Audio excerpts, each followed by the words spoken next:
everyone, and welcome back to the Raw Charge Reviews channel, and today we're taking a look at the Star Wars Black Series 13th Battalion Trooper from the Gaming Greats line. Looking at the front of the box, you get the figure that is included along with the accessory. You also get the Gaming Greats sticker here on the side, the name of the game the character is from, and their name down here. And on the side of the box you get this amazing artwork of the trooper, and like I mentioned before, by adding more figures from the same line, you can create a mural. So here's the 13th Battalion Trooper alongside Fixer. And on the back of the box, you get a bigger portrait of the character, the logo of the game the character is from, a description, the number which it falls into the line, and a bunch of little warnings. Here's the side of the box, the bottom, and the top. So I'll go ahead and open them up, and we can see what's inside.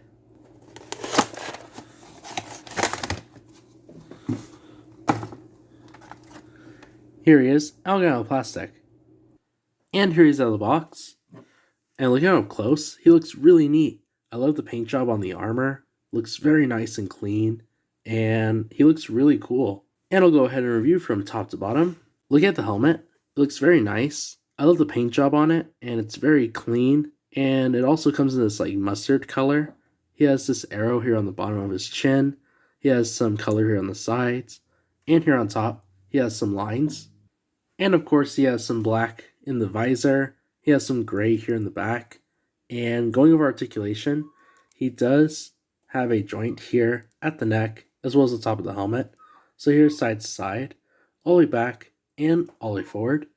Looking at the torso, he has this like V pattern here in the front, and it also goes in the back as well. And I love the paint job. It's very clean, and it looks really nice. And going over articulation, he does have a ball joint here at the waist. So here's side to side, all the way back, and all the way forward. Looking at the arms does stick out about there, goes all the way around. He has a butterfly joint right here, so he gets some more movement. He has a swivel at the elbow, and his elbow goes up about there. And his articulation at the wrist and at the hand. So here's all the way down, all the way up. And there's the swivel. The other side as well. Arm sticks out about there. Goes all the way around. He has a butterfly joint here at his shoulder. His elbow goes up about there. He has a swivel at the elbow. And his articulation at the wrist and at the hand. So here's all the way up, all the way down. And there's the swivel. And like you saw, the shoulder pads are made of a looser plastic. So it's much more flexible, which is nice. Looking at the waist, he has this belt, and of course, like I mentioned before, the pattern does go in front of the waist. And here in the back, he has some pouches, and that grenade that does not come off. And look at the legs. The legs do go out about there into a split position. They do go into a sitting position, and they go back about there. And he does have a swivel on both of his thighs. And look at the knees. They do go back about there. And look at the feet. They do point down about there. They point up about there. And there is rock wrinkles. So there's some cool action poses. And looking at the accessory, it comes with a blaster. Looking at the blaster, it's the exact same blaster rifle that we get with the other clones. It comes in a solid black color. And has a nice detail going throughout it. To put on the rifle, all you do is just slide in the grip, turn to the trigger finger, just like that. And of course you can support it right here in the front. And it looks really cool. And before I do an overview of the figure, I just want to do a quick comparison and show you guys that this is probably a new clone mold. I'm not really familiar with Hasbro bringing out new molds there and there. But I mean, look at this. You can see a huge difference and improvement in this clone trooper compared to the 501st Archive Trooper. So the helmet, of course, is much smaller on the 501st clone trooper.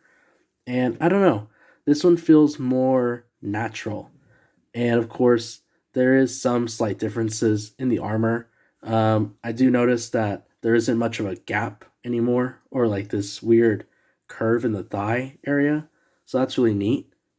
And he also stands up very strong. I mean, look at this. He actually has a really good stance, where this one, he's kind of leaning over. I don't know if you see that. But of course, this is based on a archive, an older figure.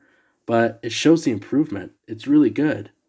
Even the blasters are much more sturdy and durable. Where, I barely bought this one and it's already starting to warp. Where this one is brand spanking new and it looks great. But yeah, here's a close up you guys can see. And man, this is really cool. I also noticed that the joints on the elbow are, this being a double elbow and this being a normal joint. The normal joint actually fits better than a double jointed elbow. And that's just really surprising to me. But yeah, for sure, I would definitely take this mold any other day. So as an overview of the figure, right off the bat, I'm going to say this is probably one of my favorite clone troopers in this lineup. And crazy to say, I never thought that the clone trooper molds would actually improve. And I'm not really familiar with, the amount of changes that Hasbro makes to its figures, but seeing this really blew my mind. So yeah, overall, this figure is totally worth it. And something I like to do at the end of these reviews is show you how to display my figures, having the box in the back and the figure in the front. But I am going to leave it here and say if you enjoyed the video, be sure to leave a like. And if you like the content that you see here on the channel so far, be sure to subscribe. And be sure to follow me on my Instagram page. I hope you guys have an awesome rest of your day, and I'll catch you guys on the next one.